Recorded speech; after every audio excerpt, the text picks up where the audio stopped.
Hello. Wikipedia's picture of the day, June 28, 2021. Today's video is about Lyman J. Gage. Lyman J. Gage, June 28, 1836, January 26, 1927, was an American financier and presidential cabinet officer.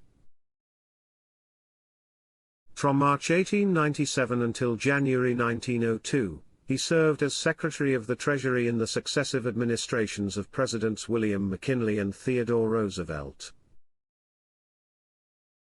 Thanks for watching. And don't forget to like, comment, and share.